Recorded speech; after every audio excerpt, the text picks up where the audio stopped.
By a train platform, a man prepares to commit suicide. He stares at a couple who are kissing passionately behind. The next second, he jumps to leave this world. When he wakes up again, he finds himself sitting on a big old bus. He gets down the bus, there is only a gas station with the word welcome. A bald man goes out and welcomes Andreas to hell. Andreas is still not clear, but already asked to get in the car. They go through a deserted area and get to a peaceful and beautiful city. There are people playing badminton by the road. The car arrives at night and finally stops at a villa. He tells Andreas, "You live in room F, the second floor." Next he leaves him an address, asks him to go to work tomorrow. The salary is very well paid. Living in the free villa and having an arranged job. Andreas is dazed. The next morning, Andreas arrives at the company. The workplace is very comfortable. The boss is friendly too. Although he hasn't started the job yet, the boss already gave him this month's payroll. Seeing such a good boss, Andreas wants to work hard to repay him. But the amount of work is so little. He finishes everything in a flash. At lunch break while walking down the street, Andreas feels something weird. On the iron fence afar, someone is pierced through bleeding non-stop. But the passengers seem to be used to such a scene. There is only a cleaner who emotionlessly cleans everything up. What stranger is at night when Andreas goes to the bar to relax? He realizes no matter how much he drinks, he still wouldn't get drunk. Just like he's been drinking water all night. A man in the toilet has the same question. He used to like chocolate a lot. But in this place, chocolate doesn't have any taste. Hearing this, Andreas is more curious about this world. To find out the cause, Andreas secretly follows the man leaving the bar. It's still not that late, but the lights are all off. There is no one on the street. The man enters a basement. The sound that only the earthly world has emits from the room. As Andreas approaches, the light is turned off.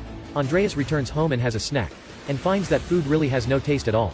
Just like he loses his taste buds, he starts to doubt whether this is the earthly world or hell. To answer this question, he decides to take up an experiment to identify whether he is in the earthly world or hell. Andreas intentionally puts his hands in the paper shredder. He bleeds immediately, but a few hours later, when he takes off his bandage, Andreas's fingers are back to normal. This confuses Andreas to bed, so the next morning, he doesn't go to work but drives to the earlier gas station to get it clear. Getting to see the bus, he quickly follows but still loses track of it. The tire marks also disappear. Andreas tries to keep calm and returns to the company. Although he's so late, the boss still doesn't care. He even asks him out for dinner. Andreas starts to accept this fate. He finds a friend. Maybe his life will be different. That night, he uses all his courage to start the conversation with beautiful Anne. People here are indeed not normal.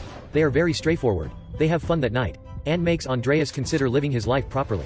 He starts to decorate his simple desk and buys a new sport car. Andreas and Anne are only in the relationship for a few days, but they quickly get the marriage certificate. But the consequence of that action is easy come easy go. Anne is a workaholic, so she always talks about decoration.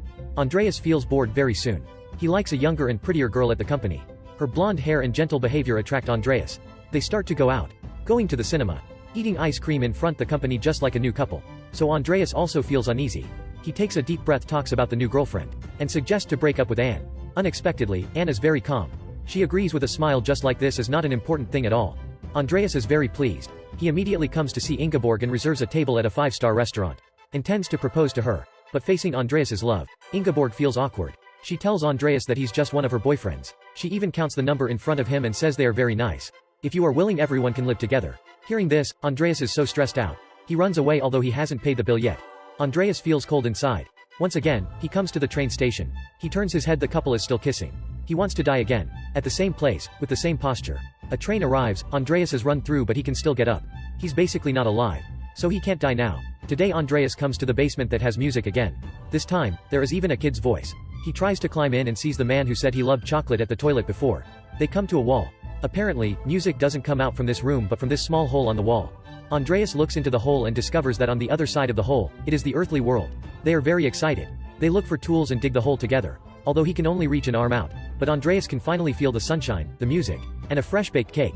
The officials arrive when he hasn't done eating to arrest him. Andreas even licks the taste on his hands. The government decides to send Andreas away. If you don't like this life, then go to the real hell instead. Eventually the hole that connects to the earthly world is covered up. Just like nothing happened. Anne finds a new love. Ingeborg also eats ice cream with another man. The two guys playing badminton is having a drawn battle, while Andreas is pushed into the bus by the officials. Going through ups and downs, Andreas feels very dizzy. He gets up in a container. He hesitatingly opens the door. This time he will have to survive alone in an extremely cold world.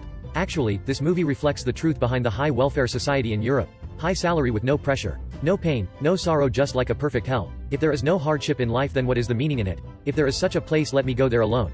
Who would go to the hell besides me?